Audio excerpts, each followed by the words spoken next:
কার্শিয়াং একটি ছোট্ট শৈল শহর, যেখান থেকে দেখা যায় সাদা বরফের চাদরে ঢাকা কাঞ্চনজঙ্ঘাকে। রাস্তার ধারে পাহাড়ের ধাপে ধাপে হয়ে রয়েছে সবুজ চায়ের বাগান, আর আছে এই পাইনের সবুজ উপত্যকা, যেখান থেকে দেখা যায় সমতলের এই নদীগুলিকে। স্কুলের শহর এই কার্শিয়াং, আর আছে ডাউহিলের এই বিখ্যাত পাইনের জঙ্গল। আজকের এই ভিডিওতে আপনাদের দেখাবো কার্শিয়াংয়ে একদিনে কি কি জায়গা ঘোরার আছে। আশা করছি এই সুন্দরী কার্শিয়াংকে দেখে আমার মতো আপনারাও মুগ্ধ হবেন।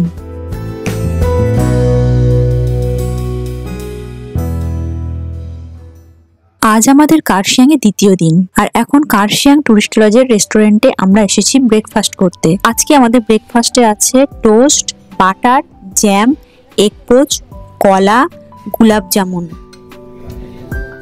আর আছে পুরি সবজি আর কফি। আর এগুলি সবই কার্শিয়াং টুরিস্ট লজের কমপ্লিমেন্টারি ব্রেকফাস্ট। টুরিস্ট লজের ভিডিও আমাদের চ্যানেলে আছে, চাইলে দেখে নিতে পারেন। বেলা 10টা নাগাদ আমরা বেরিয়ে পড়লাম আমাদের সাইট সিইং এর উদ্দেশ্যে। এই পাহাড়ি রাস্তা দিয়ে কার্শিয়াং স্টেশনকে ফেলে আমাদের গাড়ি ছুটে চলল। ये आपका ये क्या बोलते हैं, हनुमान का मंदिर है, हनुमान जी का मंदिर है। স্কুলের শহরে এই কার্শিয়াং, আর সামনেই পড়লো সানশাইন স্কুল।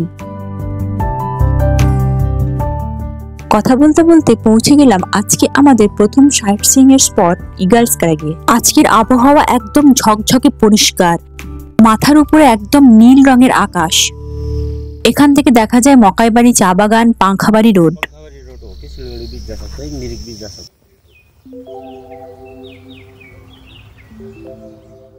কয়েকটা সিঁড়ি বেয়ে উঠে গেলাম ইগলস ক্র্যাগে।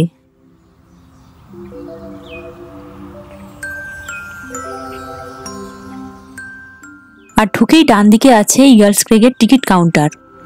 আর এটি খোলে সকাল 10টায় আর বন্ধ হয় বিকেল 4:30। আর এখানকার টিকিটের দাম 10 টাকা পার পার্সন। ভিতরে ঢুকেই প্রথমে চোখে পড়লো সুন্দর সাজানো গোছানো একটি বাগান, যেখানে নানা রকমের ফুল ফুটে আছে।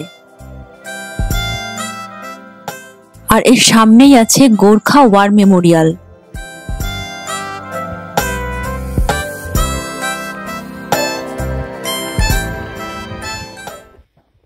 এই ওয়ার মেমোরিয়ালের একদম উপরে আছে একটি নেপালি কুকরি। ওই দূরে দেখা যাচ্ছে কাঞ্চনজঙ্ঘাকে। কার্শিয়াং বেড়াতে এসে এই জায়গাটি মিস করা যাবে না।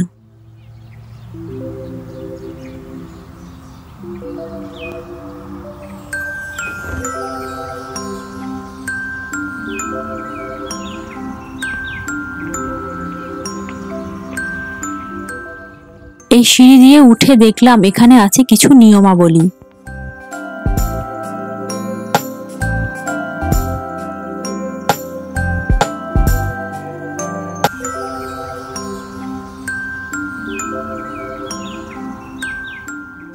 এখানে একটি ক্যান্টিনও আছে, তবে এখন এখানে লোকজন নেই।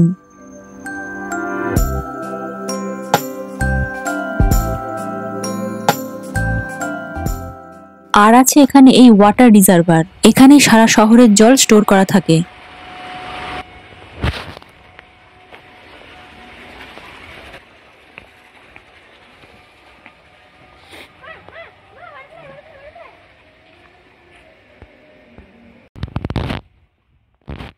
আর দূরের ওই টাওয়ারটির উপর উঠলে ওখান থেকে কাঞ্চনজঙ্ঘা খুব সুন্দর দেখা যায়।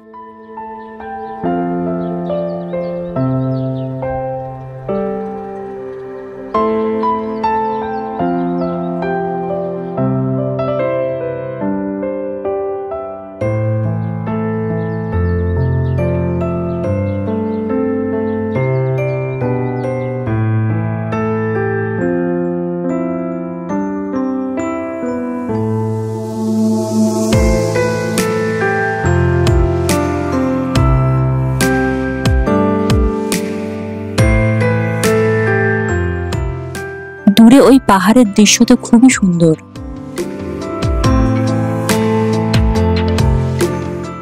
এখান থেকে দেখা যাচ্ছে পুরো কার্শিয়াং শহরকে। আর আজকে একদম পরিষ্কার কাঞ্চনজঙ্ঘাকে এখান থেকে দেখতে পাওয়া যাচ্ছে। जाएगा गिद्धे पहाड़ उधर। गिद्धे पहाड़? नेताजी म्यूजियम। শিলিগুড়ি থেকে কার্শিয়াং এর দূরত্ব প্রায় 40 কিলোমিটার আর কার্শিয়াং থেকে দার্জিলিং এর দূরত্ব প্রায় 30 কিলোমিটার। আমরা এর আগে দার্জিলিং যাওয়ার পথে হয়তো কার্শিয়াং এর উপর দিয়েই গেছি, কার্শিয়াং এ নামা হয়নি। কার্শিয়াং যে এত সুন্দর একটি শহর এখানে না এলে জানতেই পারতাম না। এখানে সারা বছরই আবহাওয়া বেশ মনোরমই থাকে, মার্চ থেকে জুনের মাঝামাঝি পর্যন্ত, আর সেপ্টেম্বর থেকে ডিসেম্বর মাস পর্যন্ত কার্শিয়াং ঘোরার সব থেকে ভালো সময়। তবে এখন সারা বছরই প্রায় এখানে টুরিস্ট আসেন। আমরা আজকের জন্য যে গাড়িটি ভাড়া করেছি এটি একটি 4 সিটার গাড়ি। আজকের সাইট সিইং এর জন্য আমাদের ভাড়া পড়বে 2200 টাকা।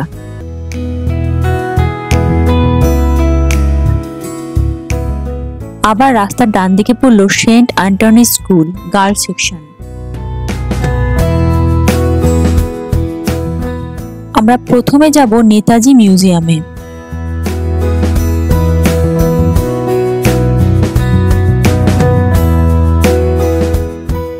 নেতাজি মিউজিয়াম খোলা থাকে সকাল 9:30 থেকে বিকেল 4:30 পর্যন্ত, কিন্তু আমরা এসেছি দীপাবলির সময়, এখন এই মিউজিয়াম বন্ধ আছে।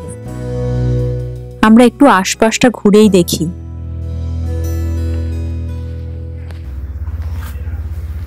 এইটাই মেইন এন্ট্রান্স, এইটাই এন্ট্রান্স। আচ্ছা, এইটা হচ্ছে গেট, এখান থেকে সে এই গেটে ঢুকতে হবে, এই রাস্তাটা দিয়ে। আসলে এই বাড়িটি ছিল ভারতীয় স্বাধীনতা সংগ্রামী শরৎচন্দ্র বোসের বাড়ি, যিনি ছিলেন সুভাষচন্দ্র বোসের দাদা। তিনি এই বাড়িটি কিনেছিলেন 1922-এর জুন মাসে। শরৎচন্দ্র বোস 1933 সাল থেকে 1935 সাল পর্যন্ত এখানে গৃহবন্দী অবস্থায় ছিলেন। এমনকি নেতাজি সুভাষচন্দ্র বোসও এখানে গৃহবন্দী অবস্থায় ছিলেন।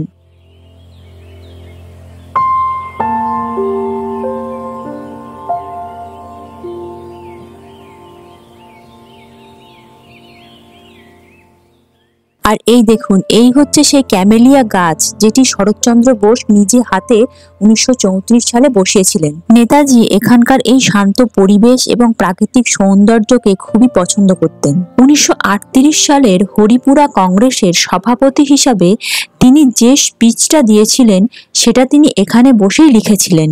মিউজিয়ামের ভিতরে যেতে পারলাম না, সেই আফসোস নিয়েই ফিরে এলাম। রাস্তার উল্টো দিকেই আছে গিদ্দে ভিউ পয়েন্ট, ওই ভিউ পয়েন্টের দিকেই হাঁটা লাগালাম।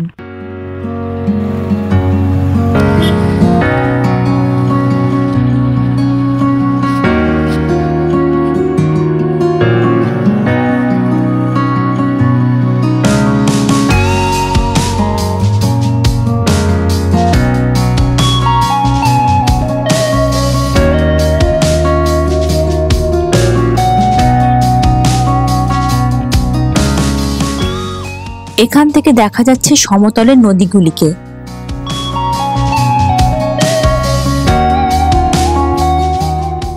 সামনের এই রাস্তা, পাহাড় সবকিছু মিলিয়ে মিশিয়ে একটা সুন্দর দৃশ্যপট তৈরি হয়েছে।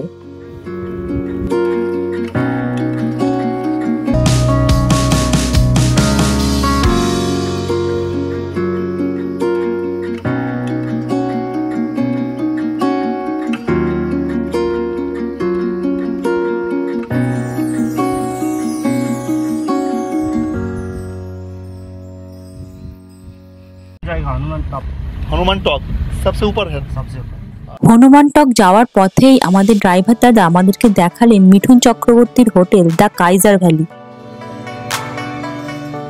উপরে নীল আকাশ, সবুজ গাছপালা, আর তার মাঝখান দিয়ে এই পাহাড়ি রাস্তা ধরে আমাদের গাড়ি এগিয়ে চলল। যতই আমাদের গাড়ি এগিয়ে চলল ততই যেন রাস্তার সৌন্দর্য আরো বাড়তে থাকলো।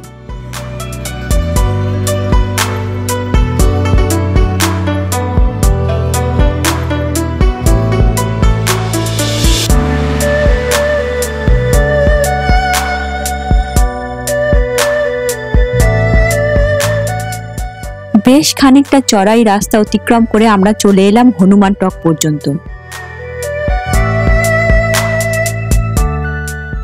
সামনেই আছে হনুমানজির এই বিশাল মূর্তি, আর আছে এই লেখা আই লাভ কার্শিয়াং।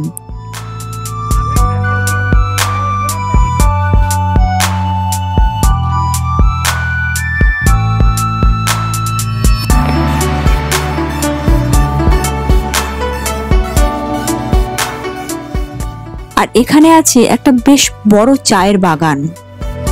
যেদিকেই চোখ যাচ্ছে সেদিকেই যেন শুধু সবুজ চায়ের বাগান।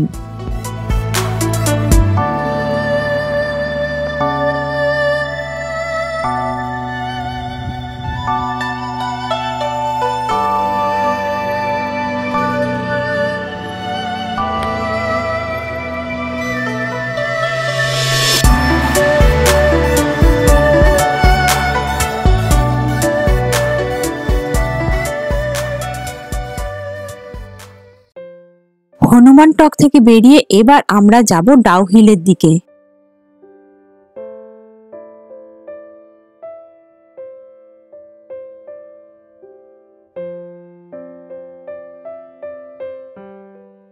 প্রথমেই চলে এলাম ডাউ হিল স্কুলের সামনে। কার্শিয়াং এর বিখ্যাত এই স্কুলটি স্থাপিত হয়েছিল 1879 সালে।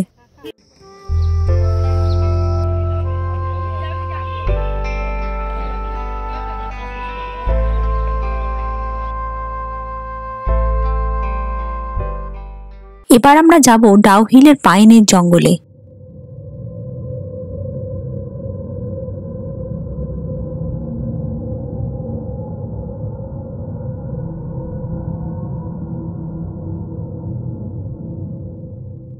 চারিদিকে বড় বড় পাইন গাছের জঙ্গল, অদ্ভুত সুন্দর একটি জায়গা। চারিদিক নিস্তব্ধ নিশ্চুপ, শুধু মাঝে মাঝে গাড়ির হর্ন শোনা যাচ্ছে। আজকে আবহাওয়া পরিষ্কার হওয়ায় জঙ্গলের ভিতর পর্যন্ত দেখা যাচ্ছে। তবে আবহাওয়া খারাপ থাকলে এখানে যদি কুয়াশা তৈরি হয় তাহলে এই জঙ্গলে হয়তো এক রহস্যময় পরিবেশ তৈরি হয়।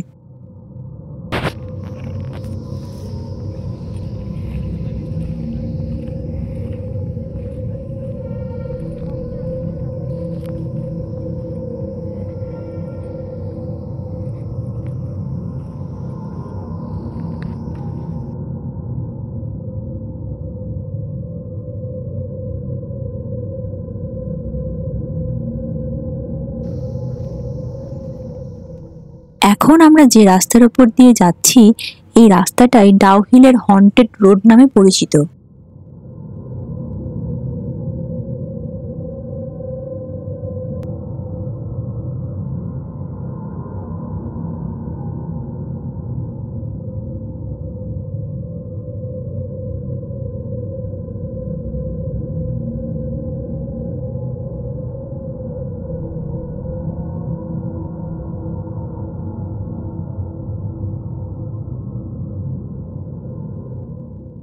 আর এটি হচ্ছে ভিক্টোরিয়া বয়েজ স্কুল। আর এই রাস্তাটি গেছে প্রচলিত হন্টেড চার্চের দিকে। দুদিকে জঙ্গল আর মাঝখান দিয়ে রাস্তা, আর সেই রাস্তা দিয়ে আমাদের গাড়ি ছুটে চলল।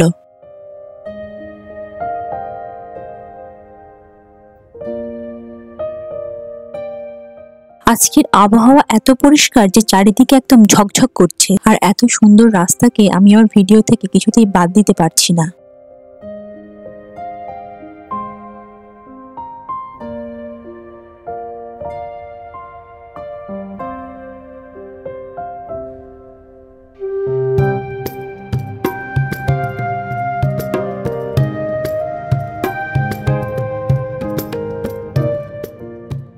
এই জায়গায় লেখা আছে আই লাভ চিমনি। আমরা চিমনিতে এসে পৌঁছে গেছি।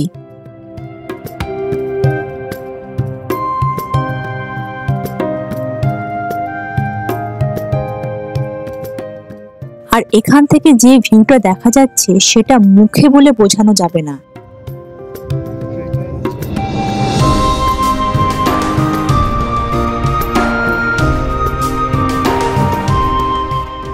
আর এখান থেকে দেখা যাচ্ছে সমতলে বয়ে যাওয়া নদীগুলি।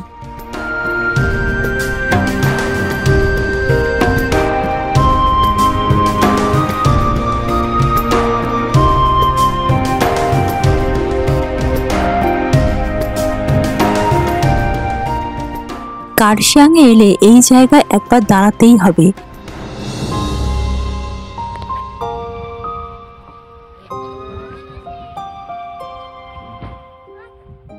এবার আমরা যাব চিমনি হেরিটেজ পার্কে।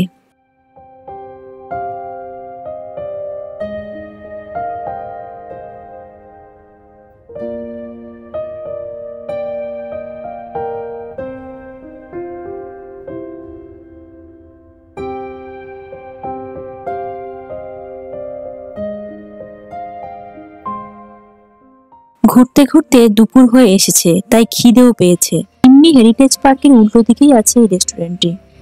এখানেই ঢুকে পড়লাম। তবে এখন এখানে পাওয়া যাচ্ছে মোমো আর চাউমিন। আমরা নিলাম চিকেন মোমো, যার দাম পড়লো 80 টাকা পার প্লেট। খেয়ে দিয়ে চলে এলাম সোজা পার্কে। পার্ক খোলা থাকে সকাল 10টা থেকে বিকেল 4টে পর্যন্ত, আর বৃহস্পতিবার বন্ধ থাকে। এখানকার টিকিট পার হেড 20 টাকা করে।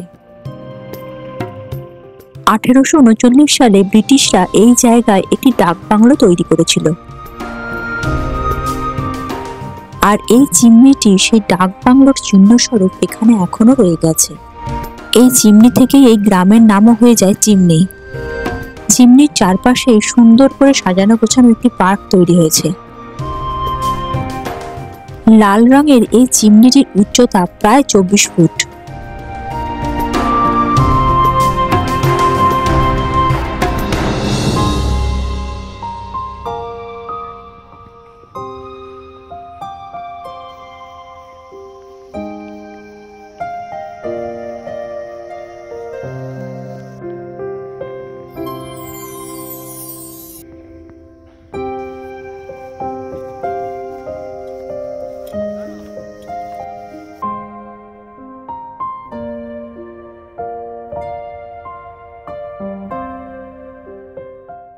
এখানে একটি ভিউ পয়েন্টও আছে, বেশ সুন্দর। এই জঙ্গলের মধ্যে দিয়ে এই পাথর বিছানো রাস্তা দিয়ে আমরা এগিয়ে চললাম ওই ভিউ পয়েন্টের দিকে।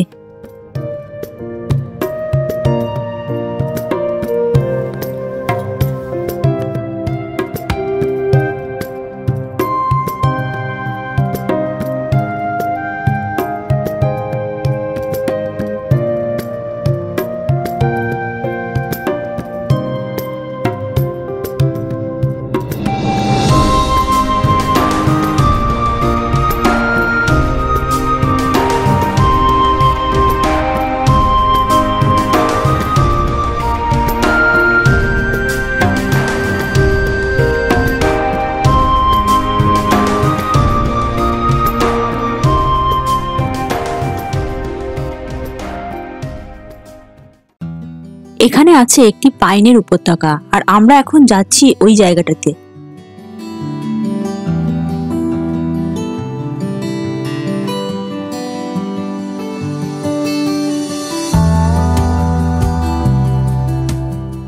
একেবারে ঘন সবুজে ঢাকা একটি পাইনের জঙ্গল। যতদূর পর্যন্ত চোখ যাচ্ছে দেখতে পাচ্ছি মোচাকৃতির পাইন গাছ।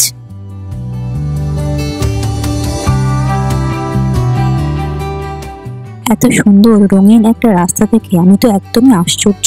এটি আমাদের কার্শিয়াংয়েরই একটি রাস্তা। আমি বলবো যারা এখনো কার্শিয়াং একবারও আসেননি তারা একবার কার্শিয়াংয়ে আসুন, আশা করছি হতাশ হবেন না।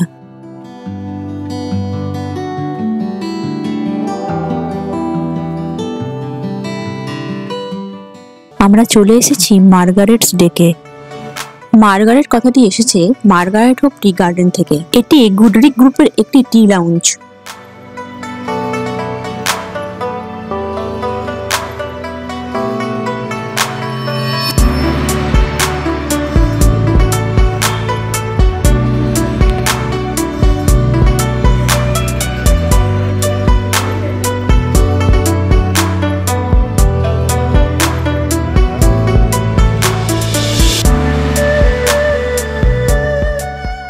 এখানে বিভিন্ন রকমের চা আছে, সেই চায়ের স্যাম্পল দেখে আপনি চাও কিনতে পারেন।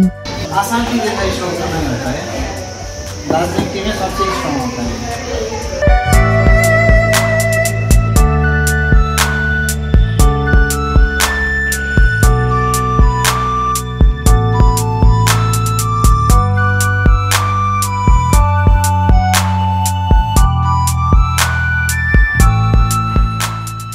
আর এখানে আছে এই কাঠের ডেকটি, যেখান থেকে চারপাশের পাহাড়ের দৃশ্য আর চা বাগানের দৃশ্য দেখতে অপূর্ব সুন্দর লাগে।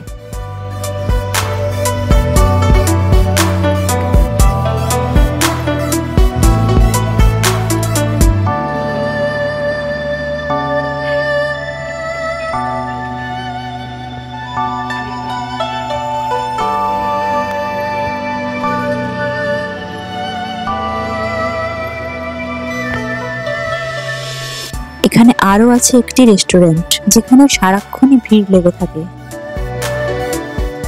আমরা বিকেল 4টে নাগাদ ফিরে এলাম আবার কার্শিয়াং টুরিস্ট লজে। আর এখানে এসে আমরা খেলাম ভেজ পোলাও। সেদিন আমরা রাতে নিয়েছিলাম চিকেন মোমো। পরের দিন আমরা কার্শিয়াং থেকে নেমে এসেছিলাম এনজেপিতে। আর 4 সিটারের গাড়িতে আমাদের ভাড়া পড়েছিল 2500 টাকা। আমরা যেই দাদার গাড়ি করে কার্শিয়াংয়ে সাইট সিইং করেছিলাম এবং কার্শিয়াং থেকে এনজেপি নেমেছিলাম, সেই দাদার নাম ও নাম্বার স্ক্রিনে দিয়ে দিলাম, চাইলে যোগাযোগ করে নিতে পারেন।